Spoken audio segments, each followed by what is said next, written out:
앞에 화면 보시고 함께합니다. 바로께서는 또 이같이 행하사 나라 안에 감독관을 두어 그 7해 풍년에 애굽 땅의 5분의 1을 거두되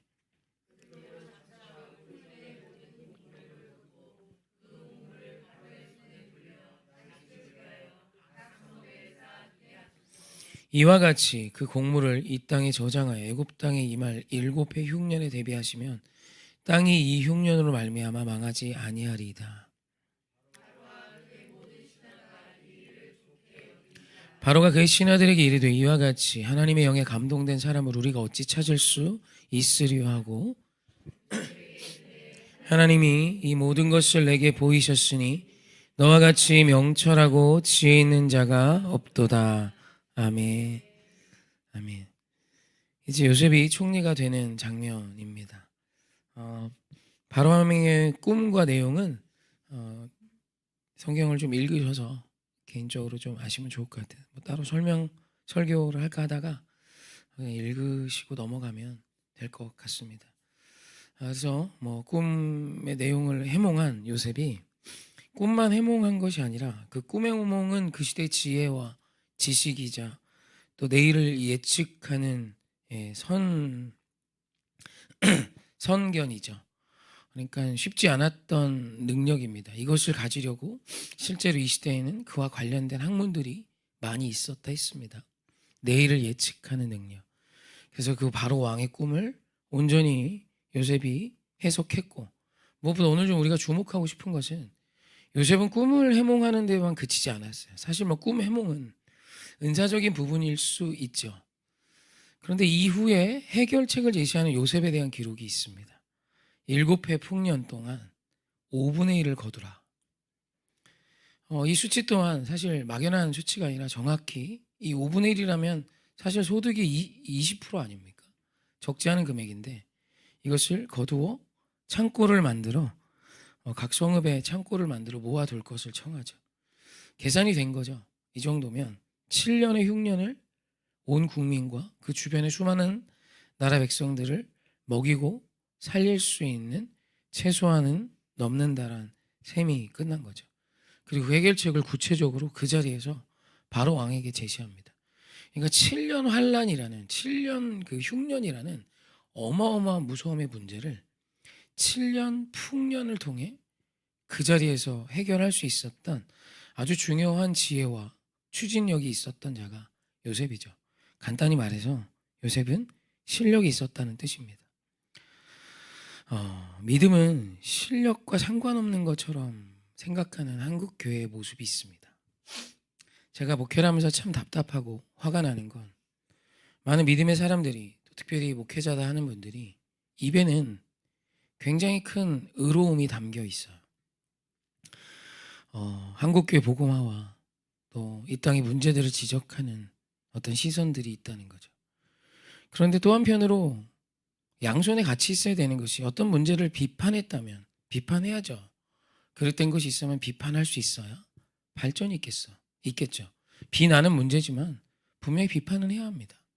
비평적 사고를 가져야 내일에 대한 준비를 하겠죠.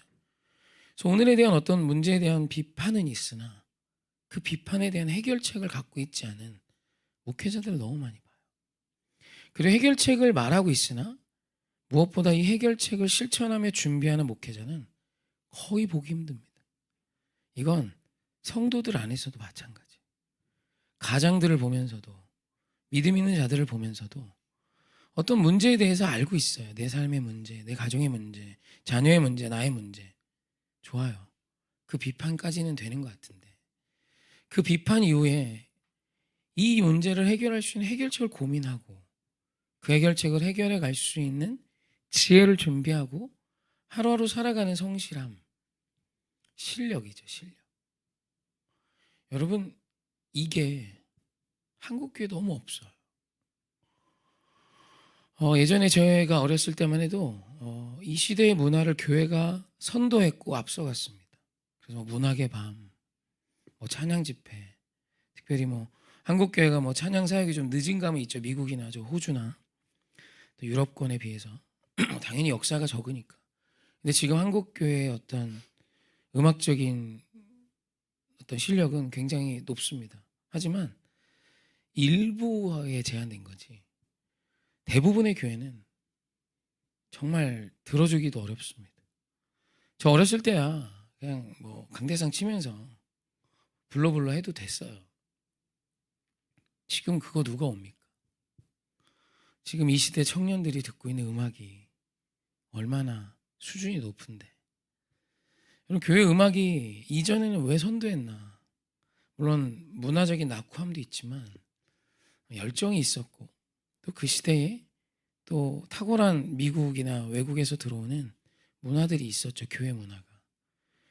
근데 이제 그 문화를 세상이 다 가져갔습니다. 문화의 방 같은 거 이제 먹히지도 않습니다. 더 재밌고 즐거운 게 세상 안에 들어있어요. 그럼 뭐 해야 하나?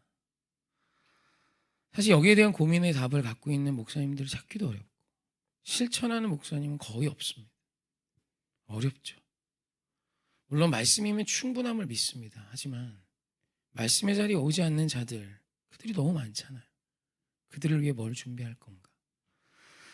이렇게 개척하고 목회하는 목사님들 보면서 진짜 저는 그렇게 느낍니다. 저 교회는 나도 안 간다. 어려워요. 큰 교회 가는 게 낫죠. 작은 교회에도 뭔가 힘이 있어야죠. 뭐가 있어야죠. 실력입니다. 여러분, 요셉은 실력 있는 사람이었어요. 실력 없이 떠들면 시끄럽습니다. 실력이 있어야 합니다. 내 자녀가 기도만 하면 뭐가 되겠지? 아니요. 그 아이 하루하루가 하나님 안에 준비되어져 가야 합니다. 애석하게도 우리 한국교회는 그냥 뭔가 로또 복권 같은 개념이 계속 깔려 있는 것 같아요. 여러분, 삶이 한순간 뒤집어져도 뒤집어진 삶을 통해 신실한 하루하루가 더해지지 않으면 탁월한 설교도 못합니다. 탁월한 삶을 살기는 더 어렵고요. 설교도 사람들이 듣는 설교를 하려면 정말 많이 노력해야 합니다. 사람이 듣는 설교, 그 호흡이 있고 시선이 있고 또 말씀에 대한 단어, 어휘 모든 것들을 고민하고 생각해야 돼요. 저절로 되는 게 어디 있습니까? 수천 수만 건의 설교를 쓰고 읽고 내가 한 설교를 다시 듣고 고민하고 겨울 앞에서 연습하고 호소 있는 설교를 할 건지 뭐를 할 건지 많이 준비해야 합니다. 애석하게도 들어줄 만한 설교가들이 많지 않습니다. 제가 지금 목사니까 목회자들을 비판하고 있지만 사실 우리의 삶을 돌아보셔야 합니다. 여러분은 실력 있는 어머니로 사십니까? 실력 있는 아내입니까? 이 대부분 이제 여자분들이 많이 오실 것이고 직장 생활 안 하시는 분들일 건데 그럼 능력이 없는 겁니까? 여러분, 내 가정을 잘 돌보고 허락하신 여호와의 기업, 자녀들을 키우고 또 교회를 세우는 이 일은 대부분 직장 생활 안 하는 분들이 주가 돼서 하십니다. 쉬운 일일까요? 아닙니다. 귀한 일입니다. 그런 여유가 있다는 것도 감사지만 이 시간을 하나님의 나라를 위해 할애하고 그 일들을 준비하는 것을 자부심 있게 생각하십시오. 그러나 거기서 좀 더 나가서 실력이 있는 자들이 되셔야 합니다. 남편 앞에, 자녀 앞에 성실하고 신실한 자가 돼야 합니다. 여러분, 믿음은 신실로 번역할 수 있습니다. 헬라어 피스티스를 우리나라는 믿음으로 번역했지만 사실 믿음으로 번역된 피스티스는 신실로 번역해도 전혀 무방합니다. 신실하다, 믿음에 기인한 성실한 삶을 의미해요. 여러분, 하루하루가 예수의 이름으로 준비되어져 가셔야 합니다. 그래서 기도하는 어머니는 지혜로워야 합니다. 기도하는 아내는 세상에 미련한 여자와 달라야 합니다. 당연하죠. 하나님의 놀라운 말씀을 듣고 있는데 세상과 똑같은 것에 똑같이 부안해동하고 세상과 똑같은 가치에 엎어졌다 뒤집어졌다 하는 건 여러분 죄송하지만 결코 좋은 아내일 수 없고 아름다운 어머니일 수도 없는 것입니다. 여러분, 세상이 갖지 못한 하나님이 주신 시선을 갈고 닦으십시오. 그리고 그걸 기준으로 내 자녀 앞에, 내 사랑하는 자들 앞에 주의 놀라운 복음으로서의 삶이 무엇인지 구체적으로 연출하십시오. 여러분, 이건 진짜 중요한 것입니다. 이스라엘 백성의 이스라엘의 왕들의 어머니들의 이름이 기록되어 있다. 열왕기 상하에 기록되어 있다고 말씀드립니다. 어머니들 이름을 의도적으로 기록하고 있습니다. 한 일은 전혀 거의 기록되어 있지 않습니다. 진짜 악녀였던 이세벨 정도. 보통은 엄마 이름만 기록되어 있습니다. 근데 왜냐하면 자녀의 장래가 어머니의 손에 정말 많이 좌우되고 있기 때문이에요. 지혜로운 어머니 한 사람이 지혜로운 자식을 키워낼 수 있는 거죠. 사랑하는 성도님, 하나님이 다윗을 왜 선택하셨나? 거기에 대한 명확한 답이 시편 78편에 나옵니다. 제가 이걸로 참 많이 설교했지만 한 번 더 보시죠. 하나님이 왜 다윗을 선택했나? 하나님이 다윗을 선택하신 때와 그 이유가 여기 나옵니다. 합독하시죠. 시작. 또 그의 종 다윗을 택하시되 양의 우리에서 취하시며 전 양을 지키는 중에서 그들을 이끌어내사 그의 백성인 야곱 그의 소유인 이스라엘을 기르게 하셨더니 이에 그가 그들을 자기의 마음의 완전함으로 기르고 그의 손의 능숙함으로 그들을 그 이유가 뭐냐면 72절 보시죠. 72절. 71절에는 내가 그 백성을 기르게 할 거야가 나오고 72절에는 다윗이 양을 치는데 자기 마음의 완전함으로 기르고 그의 손의 능숙함으로 그들을 지도했다라고 기록합니다. 이 완전함은 인크레티하고 그 다음에 능숙함은 스킬풀입니다. 인테그리티, 완전함, 순전한 마음으로 양을 키웠습니다. 두 마음이 아니라 한 마음으로 양을 위한 삶을 산 거죠. 여러분, 그 양을 위한 결정을 하는 양치기의 결정이 얼마나 아름답겠습니까? 그 양으로 셈하지 않는 겁니다. 그게 인테그리티입니다. 순수한 마음, 하나님 보시기에 아름다운 마음. 그 두 번째가 스킬풀이에요. 기술이 많았다는 겁니다. 그래서 그는 물맷돌로 사자도 쫓을 수 있었고 곰도 이길 수 있었어 라고 기록하는 것이죠. 여러분, 그 어린 소년이 곰과 싸워 이기려면 얼마나 노력했겠습니까? 하나님이 그것 때문에 그를 양치는 중에 이스라엘의 왕으로 선택하셨답니다. 여러분, 하나님은 실력 없는지 안 쓰십니다. 굉장히 큰 오해가 있습니다. 실력이 돼야 쓰시는 거예요. 우리 주님이 공의롭다라는 이 뜻을 여러분 많이 묵상하셔야 됩니다. 내가 오늘 기도했으니까 못돼 처먹은 내 아이도 쓰시겠지. 안 쓰세요. 아니, 못 쓰세요. 주님 공의로우신데 주님을 경외하지 않는 자가 어찌 지혜로울 수 있으며 하나님의 놀라운 말씀 속에 훈련되지 않는 자가 아름다울 수 있겠습니까? 안 됩니다. 제가 며칠 전에도 얘기했지만 저희 큰아이가 공부를 진짜 많이 합니다. 그랬더니 형 때문인지 저희 둘째가 갑자기 그러더니 아빠는 학원 다녀야 되겠어 그러더라고요. 왜? 저는 수학을 100점을 맞아야 되겠대요. 왜? 그냥 그러고 싶대요. 그래서 저희 셋째기도 물었죠. 넌 학원 안 갈래? 자기 싫대요. 수학 100점은 맞고는 싶지만 그렇게 썩 맞고 싶진 않대요. 그래, 네가 정상이다. 둘째는 왜 그래? 왜 갑자기 100점이야? 난 자기 꼭 맞아야 되겠대요.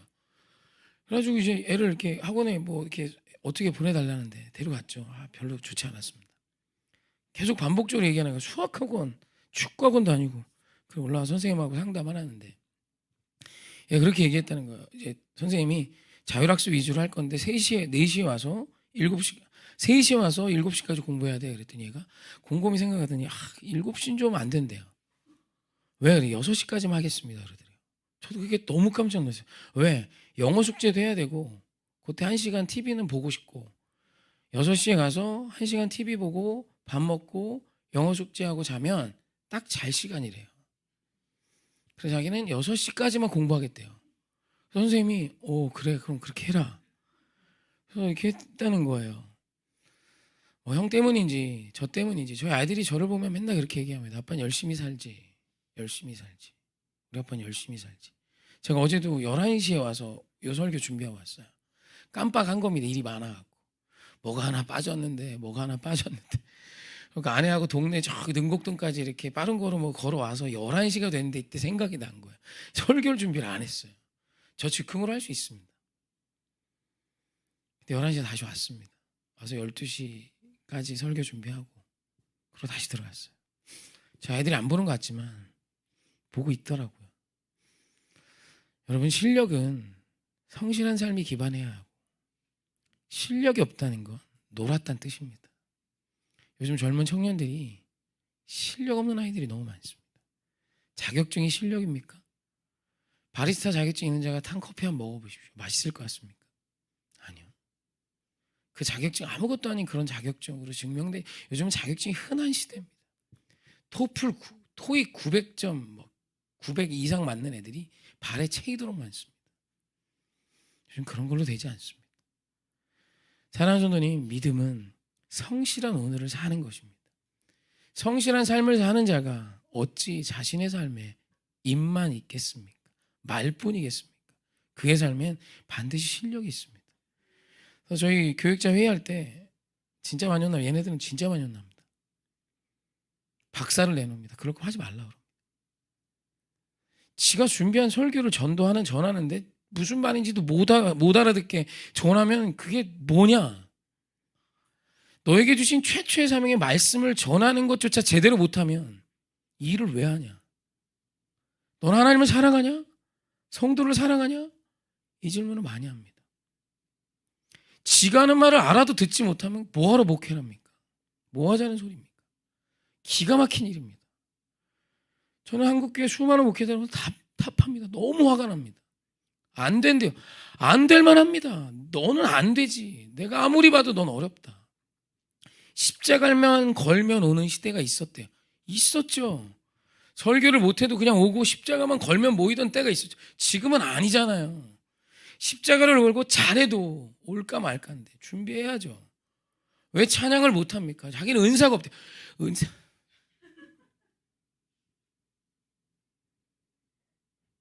물 좀 하고. 제가 오늘 설교하면서 흥분할 줄 알았습니다. 네. 은사가 없대요. 핑계거리입니다. 음치가 아니면 할 수 있습니다. 왜 안 합니까? 왜 못합니까? 답답합니다 진짜. 그리고 맨날 한국교회에서 목회하면서 후원받아 삽니다. 그만했으면 좋겠어요. 전 솔직히. 그래야 선교사를 돕지. 그 한국교회 하나하나가 선교사 한두 명 돕는 거 다 맡고 있는 겁니다. 여러분 한국교회에서 선교사 돕는 교회가 몇이나 될 것 같습니다. 진짜 속상합니다. 자립도 못하면서 그럼 버스 운전하면서 목회를 하든지 또 믿음은 신실해서 주님이 주시는 걸 먹고 산답니다. 화가 납니다. 성도 하나 없습니다. 2가정 왔다가 나가죠.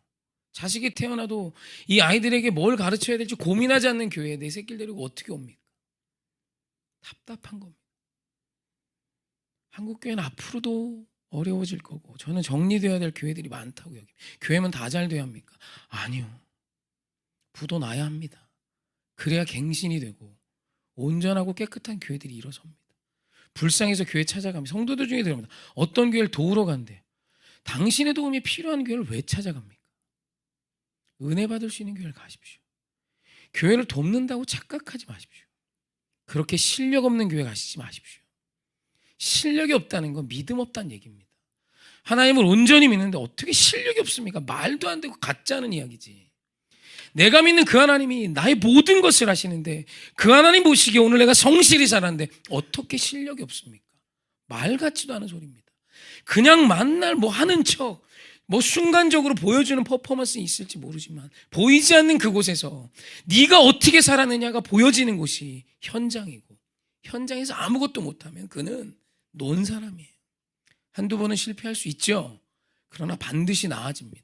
변화되고 그의 말에 힘이 있고 그가 준비한 설교들의 짜임새가 있고 그가 하는 찬양의 깊이가 있고 당연한 것입니다. 노력하지 않으니 실력이 없는 거고 실력이 없으니 교회가 도태되는 겁니다. 여러분 성도도 마찬가지. 지금 제가 목회자니까 목회자 입장에서 하는 겁니다. 여러분 기가 막힌 어머니 하십시오. 왜 자식을 키우는 걸 고민하지 않습니까? 내 자녀가 어떻게 하나님 뜻대로 살아가고 있는지를 왜 생각하지 않습니까?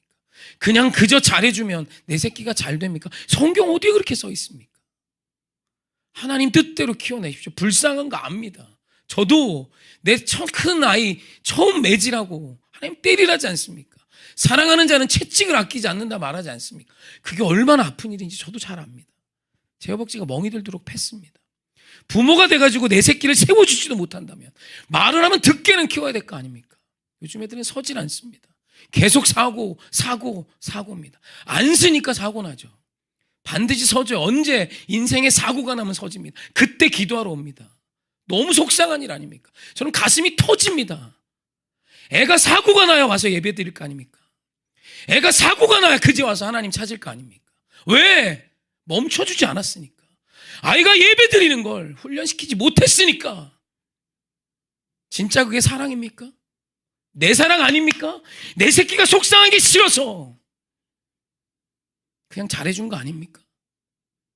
나중에 그 아이가 사고 나야 예수님 찾아올 거 아니에요. 하나님 그 영혼 포기하지 않습니다. 하나님 그 영혼 포기하지 않습니다. 틀린 게 있으면 매섭게 고치십시오. 싸우십시오. 그냥 지금 당장 허허실실하면 됩니까? 그렇게 되는 게 인생이었습니까? 도대체 어디서 인생을 배우셨습니까? 저는 그런 인생 하루도 살아본 적 없습니다. 놀았으면 굶어야 되는 겁니다. 내 아버지가 게으르면 어머니가 죽도록 일하든지 부모가 게으르면 자식 새끼가 미친 듯이 살아야 합니다. 그런 인생이 어디 있습니까? 나라 돈, 부자들 돈 뺏어서 그냥 이렇게 25만 원, 100만 원, 1000만 원씩 받아서 쓰면 그럼 사람이 되는 겁니까? 저는 화나는 일이 너무 많습니다. 진짜 사랑하는지 잘 모르겠습니다. 저 부모가 저 자식을 사랑하는 건 전 진짜 모르겠습니다. 그냥 자기 사랑하는 것 같습니다. 내 호주머니에 넣어놓은 그냥 애견처럼 그냥 언제나 웃고 있길 나중에 비통하게 웁니다. 그 아이가 학교를 가서 적응을 못합니다. 왜요? 부모 탓이 없을까요? 늘 오냐오냐만 키우는 그 아이가 나와 다른 친구와 잘 어울릴 수 있을 것 같으십니까?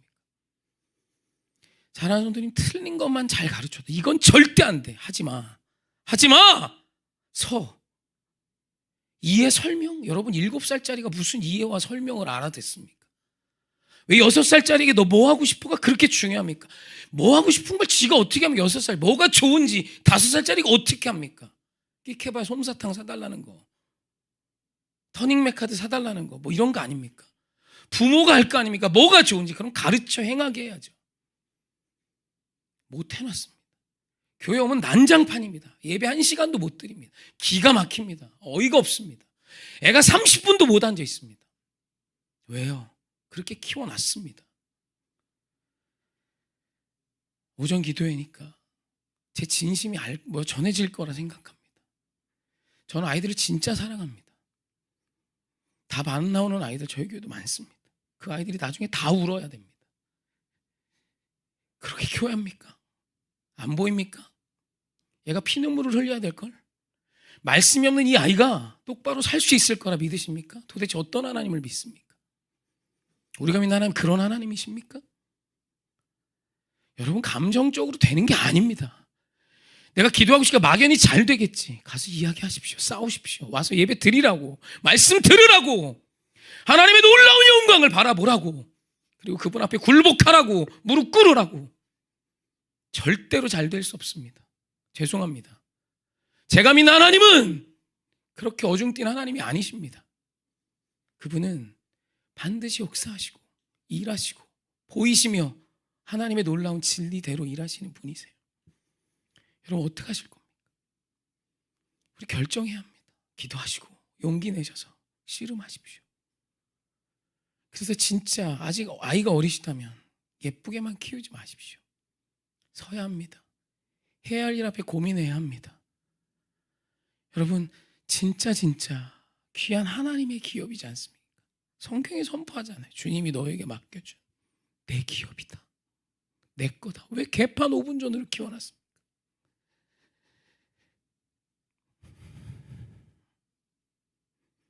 죄송합니다. 열심히 사셨는데 이렇게 이야기해서 근데 저는 우리 아이들이 너무 불쌍합니다. 서지질 않아서 계속 사고가 나요. 안 돼요.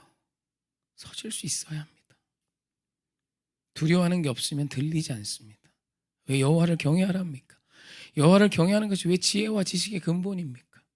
무서워야 듣습니다. 우습고 하찮으니까 안 듣는 겁니다. 아무리 엄마가 얘기해도 안 듣는 거면 그 엄마 우스운 겁니다. 매몰차게 무서워지십시오. 하나님도 왜 우리한테 무서운 하나님이고 싶으시겠습니까? 율법 지켜. 말씀대로 살아. 안 그러면 내가 아람 군대 동원해서 너네 사고 나게 할 거야. 그래서 수만 명이 죽었습니다. 그때 회개합니다. 그럼 하나님이 사사 보냅니다. 그럼 이제 돌아와야죠. 또 그 짓거리를 또 합니다. 그럼 이번엔 다른 나라가, 이번엔 블레셋이, 여러분 수만 명이 죽은 겁니다. 불뱀이 노뱀 걸어놔도 또 그 짓을 또 합니다. 여러분 이것이 인류의 역사입니다. 그들을 통해서는 세상이 변하지 않았습니다. 세상을 변화시킨 자는 하나님 앞에 훈련되어 그 마음에 진실함과 능숙함이 있었던 사람이 하나님이 택한 사람이었고, 그 요셉 같은 자가 세상을 바꾼 것입니다. 할렐루야. 어려우실 겁니다. 그러니 기도하시며 하나하나 해가십시오. 쩔쩔매지 마십시오. 틀린 게 있다면 여러분과 사고가 나야 맞는 겁니다. 그래야 세상에 나가 사고 나지 않습니다. 치열하게 사십시오.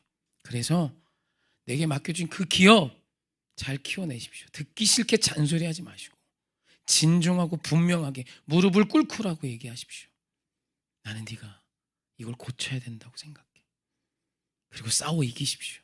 기도와 함께. 그것이 우리의 싸움의 대상인 거예요. 막연히 신앙생활하지 마십시오. 가정부터 회복시켜야 합니다. 수신제가 치고 평천하, 이거 허튼 소리 아닙니다. 오늘 내 가정을 돌아보셔야 합니다. 훌륭한 가정에서 인물이 나올 것입니다. 하나님 그런 인프라를 말씀 속에 다 주셨습니다. 그러니 우리 힘내주셨으면 좋겠습니다.